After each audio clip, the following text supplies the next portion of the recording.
শুরুতে একটা প্রশ্ন করে রাখি, বাংলাদেশ সরকার কি আরাকান আর্মিকে বাংলাদেশ আক্রমণের জন্য প্রলুব্ধ করছে, ডেকে আনছে? কিছুদিন আগে একবার মনে হলো তারা একটা পদক্ষেপ নিয়ে জান্তাকে বাংলাদেশকে আক্রমণের জন্য প্রলুব্ধ করছে, এখন আবার আরেক আচরণে মনে হলো আরাকান আর্মিকে ডেকে আনছে কিনা।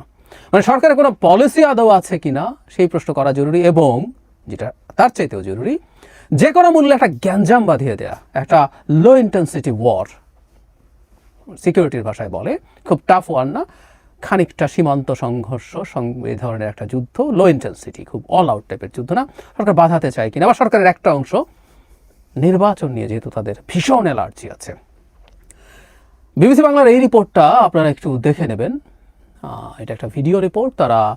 তাদের রিপোর্টার গিয়েছিলেন রোহিঙ্গা যে ক্যাম্প আছে সেখানে। তাদের এটার কারণ হচ্ছে একটা ইন্টারন্যাশনাল ক্রাইসিস গ্রুপ, একটা খুবই বিখ্যাত থিঙ্ক ট্যাঙ্ক, তাদের একটা রিপোর্টে বেশ কিছু তথ্য এসেছে। তারা সেটা সরেজমিনে পরীক্ষা করতে গিয়েছিলেন সেখানে, এবং সেটা সত্যতা তারা পেয়েছেন। এবং এটা ফিসফাস খানিকটা শোনা যাচ্ছিল, কিন্তু আইসিজি খুব ক্লিয়ারলি বলছে তারা মনে করে এটা সত্য। এবং আবারও বলছি, বিবিসি বাংলার রিপোর্ট বলছে তারা সেখানে গিয়ে এটা সত্যতা পেয়েছে। ঘটনা হচ্ছে এরকম যে ওখানে থাকা রোহিঙ্গারা এখন মনে করছেন তাদের সশস্ত্র হয়ে ট্রেনিং নিয়ে আরাকান আর্মির বিরুদ্ধে যুদ্ধ করা। আমরা খেয়াল করি, আমরা রাখাইন প্রভিন্স নিয়ে দীর্ঘদিন থেকে কথা বলেছি, এবং এই রাখাইন প্রভিন্স মিয়ানমার জান্তার হাত থেকে মুক্ত করে নিজস্ব নিয়ন্ত্রণ প্রতিষ্ঠা করেছে আরাকান আর্মি। এখন রোহিঙ্গারা তাদের ট্রেনিং নিয়ে আরাকান আর্মির সাথে যুদ্ধ করবে। এবং একজন, এই রিপোর্টটাতে যেটা বিবিসি বাংলার আপনাদেরকে দেখতে বললাম, সেখানে একজন রোহিঙ্গা শরণার্থী, তিনি তার পরিচয় হাইড করে বলছেন শব্দটা যে জিহাদ করতে হবে, তাদেরকে জিহাদ করে তাদের যে ভূমি আছে সেটা মুক্ত করতে বলা হচ্ছে, এবং সেটাকে তারা সঠিক পথ বলে মনে করে। আমরা দীর্ঘদিন থেকে জানি এই আলাপ আছে, এটা কতটুকু সত্যতা মিথ্যা সেটা অন্য আলোচনা, আলাপ আছে, এবং নিশ্চয়ের ক্ষেত্রে খানিকটা সত্যতাও আছে। এখানে বিবিসি বাংলা এসে বললো যে তারা সরেজমিনে ওখানে কথা বলে নিশ্চিত হতে পেরেছে ওখানে 3টা অন্তত গ্রুপ খুবই ক্রিয়াশীল আছে। এগুলোর নাম দুটো নাম আমরা অনেকেই জানি, আরসা এবং আরএসও। ইসলামিক মাহাজ নামে একটা সংগঠনের অস্তিত্ব সেখানে আছে, এবং এছাড়া ARA নামে আরেকটা সংগঠনের অস্তিত্ব পাওয়া গেছে। এই সংগঠনগুলো রীতিমতো ট্রেনিং দিচ্ছে, মানে এখনও সশস্ত্র না হলে কিছু ফিজিক্যাল, আমরা জানি যে কেউ যখন যুদ্ধ করতে যায় তার কতগুলো ফিজিক্যাল ট্রেনিং হয় ফিটনেসের জন্য, সেগুলো তারা সীমান্ত এলাকায় নিচ্ছেন বলে তথ্য। এবং আরও ইন্টারেস্টিং কথা যেটা, সেটা হচ্ছে ওখানকার একজন বাঙালি বলছেন যে কেউ কেউ ওপারে গিয়ে যুদ্ধ করে আবার ফেরত আসছেন, 20 জন 50 জন যাচ্ছেন, যুদ্ধ করছেন, আবার ফিরে আসছেন, এই পরিস্থিতিও আছে, এই রিপোর্টে বলা হচ্ছে। স্বাভাবিকভাবে যেটা হয়, রোহিঙ্গা বিষয়ক বাংলাদেশের যে কমিশনার আছে তার সাথে কথা বলা হলো, তিনি আউটরাইট এটা অস্বীকার করলেন যে এরকম কিছু না, কোনোভাবে এটা করছে না, এটা করারই কথা, এটা বলারই কথা। কিন্তু ওই রিপোর্টে বলা হচ্ছে বাংলাদেশ সরকার তাদেরকে পেট্রোনাইজ করছে, এবং সেখানে নিরাপত্তার দায়িত্বে থাকা আর্মড পুলিশ ব্যাটালিয়নের যিনি চিফ আছেন তিনিও স্বাভাবিকভাবে অস্বীকার করছেন। তারা বরং কীভাবে আরএসওর লোকজনকে ধরপাকড় করেছেন সেই তথ্য দিলেন, এবং এইসব ক্ষেত্রে খানিকটা সত্য তথ্য আছেও। প্রধান নেতা কেউ কেউ গ্রেফতার হয়েছে সরকারের হাতে। মোটা দাগে তাহলে ব্যাপারটা এইরকম দাঁড়ালো যে বাংলাদেশ সরকার এনকারেজ করছে রোহিঙ্গাদেরকে, তারা সশস্ত্র ট্রেনিং নেবে, অস্ত্র নেবে। এখন এই অস্ত্র কোত্থেকে কীভাবে যাবে আমরা বুঝতে পারি নিশ্চয়ই। রোহিঙ্গাদের সাথে, মানে রোহিঙ্গাদের কাছে অস্ত্র যাওয়ার পথ মিয়ানমারের দিক থেকে নেই, বা তারা এমন কোনো জায়গায় নেই যার সাথে অন্য কোনো দেশের বর্ডার আছে, তারা বাংলাদেশে আছে। তাহলে টেকনিক্যালি ব্যাপারটা এরকম দাঁড়ালো যে বাংলাদেশ হয়ে তাদের হাতে অস্ত্র যাবে, সেই অস্ত্র নিয়ে তারা আরাকান আর্মির সাথে ফাইট করবে, ফাইট করে তাদের মাতৃভূমি, তারা জিহাদ শব্দটা ব্যবহার করছে, আমি আবারও এটা উল্লেখ করছি, করে তারা মাতৃভূমি উদ্ধার করবেন, এই হচ্ছে তাদের প্ল্যান। এবং ওখানে আরেকটা পরিসংখ্যান দেওয়া আছে, খুবই কম্প্রিহেন্সিভ রিপোর্ট ওটা, এটাও খুবই অ্যালার্মিং।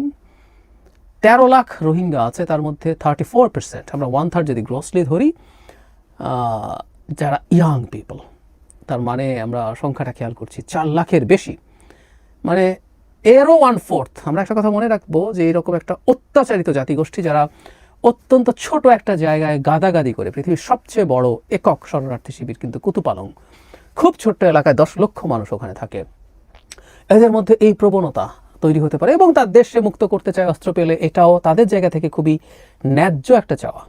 সুতরাং এই 4 লাখের মধ্যে অর্ধেক পেয়ে যেতে পারে 2 লক্ষ, বিরাট সংখ্যা। 1/4 তো যদি পায় 1 লক্ষ, 1 লক্ষ রোহিঙ্গা বা 50,000 রোহিঙ্গাও যদি রাজি হয়, সেটা আরাকান আর্মির সাথে তাদের একটা ভালো সাংঘর্ষিক পরিস্থিতি তৈরি হতে পারে।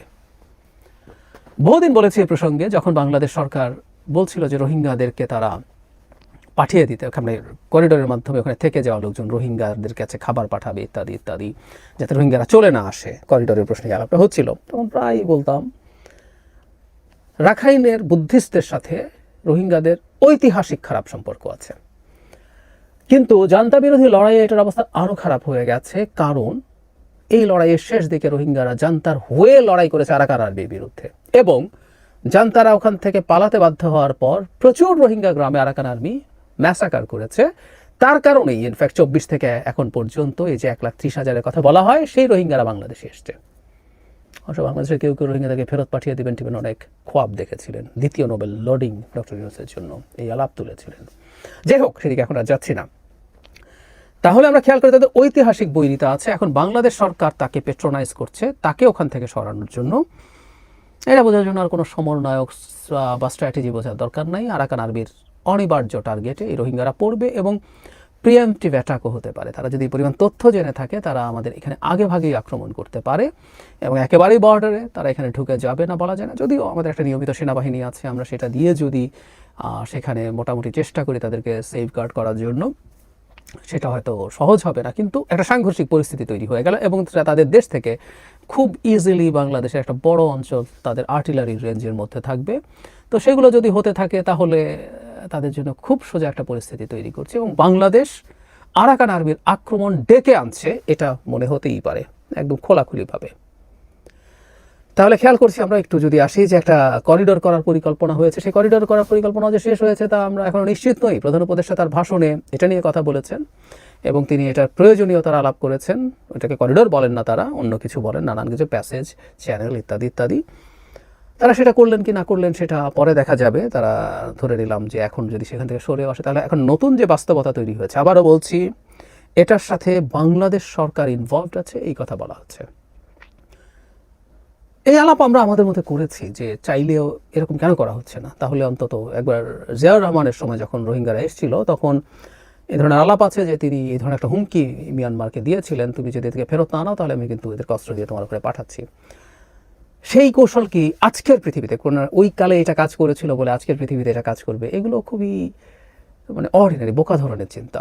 কারণ আজকের মিয়ানমারের পেছনে চায়না আছে। আমরা বহুবার বলেছি, আমরা জানি যে চায়না জান্তার সাথেও আছে, চায়না আরাকান আর্মির সাথেও আছে। ফলে আরাকান আর্মি যখন এটা জিতে নিয়েছে জায়গাটা, এটা যে চায়নার পরাজয় হয়েছে তা না, চায়নাও জিতেছে। এখানে যদি জান্তা আবার কন্ট্রোল নিতে পারে, এটা ঘুরে ফিরে তার হাতেই হয়। কিন্তু বাংলাদেশ এখানে যদি ইনভলভড হয়, এবং অবশ্যই আমেরিকার হয়ে, আমেরিকার স্বার্থ এখানে এখন খুব ভালোভাবেই আছে, যদি সেটা হয়ে থাকে, জাতিসংঘ যেহেতু আগে করিডোর চেয়েছিল, তারা এখানে খুবই অ্যাক্টিভ, সেটা যদি হয়ে থাকে এটা সমস্যা তৈরি করবে। চায়নাও চাইবে না এখানে কোনোভাবেই আমেরিকা এসে প্রবেশ করুক। এই ধরনের একটা পরিস্থিতির মধ্যে আমরা আসলে দাঁড়িয়ে আছি এবং আরাকান আর্মিকে দিয়ে আক্রমণ করিয়ে একটা লো ইন্টেন্সিটি যুদ্ধ শুরু করে দিয়ে সেই নির্বাচন ঠেকানো যায় কিনা। কারণ আস্তে আস্তে নির্বাচন ঠেকানোর সব পথ বন্ধ হতে শুরু করেছে। একমাত্র পথই এটা রয়েছে, এটা আমি অনেক দিন থেকে বলছি, সবচেয়ে এটা হলো আলটিমেট। যদি পারে সেই আলটিমেট পথের দিকে তারা যাচ্ছে কিনা আমরা নিশ্চিত নই। আর শেষ কথা যেটা, এই ধরনের কনফ্লিক্টে বাংলাদেশকে খানিকটা হলেও জড়াতে হবে কিনা বিশ্ব পরিস্থিতির কারণে, সেটা আরেক আলাপ, স্ট্র্যাটেজিক আলাপ, জিওপলিটিক্যাল আলাপ। সেরকম কিছু যদি করতে, সেটা এইরকম সরকারের অধীনে থেকে সেটা হতে পারে না, কারণ এতে নির্বাচন অনিশ্চিত হয়ে যাবে। এটা নির্বাচিত সরকার যদি আসে এবং সেই পরিস্থিতিতে যথেষ্ট আলাপ আলোচনার মাধ্যমে যদি ধরনের একটা সিদ্ধান্ত নেওয়া হয়, সেই ক্ষেত্রে সেটা বরং রাষ্ট্রের জন্য ভালো কিছু হবে। এই সরকার কোনোভাবেই যেন মিয়ানমার ইস্যুতে কোনো পদক্ষেপ নিতে না পারেন, আমাদের জায়গা থেকে সেই শোরগোল জারি রাখতে হবে।